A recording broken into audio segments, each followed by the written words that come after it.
ഉണ്ട്. അതാ കണ്ടോ മച്ചാമാരെ മയിൽ.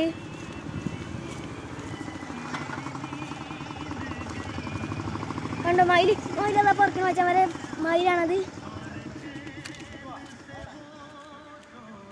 കണ്ടോ അവിടെ അങ്ങനെ നിൽക്കുകയാണ്. കണ്ടോ അവിടെ ഉണ്ട്. അപ്പോൾ മച്ചന്മാരെ നല്ലൊരു കാഴ്ചയാണ്. പിന്നെ ഈ വീട് നല്ല ഭംഗിയുണ്ട് മച്ചന്മാരെ. വീടിൻ്റെ ഫ്രണ്ട് ഞാൻ കാണിച്ചു തരാം. കണ്ടോ കണ്ടോ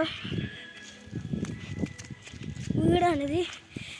അപ്പോൾ മച്ചന്മാരെ നമ്മൾ വീഡിയോ ഇഷ്ടപ്പെട്ട ലൈക്ക് ചെയ്യുക, സബ്സ്ക്രൈബ് ചെയ്യുക, ഷെയർ ചെയ്യുക, മറക്കരുത്.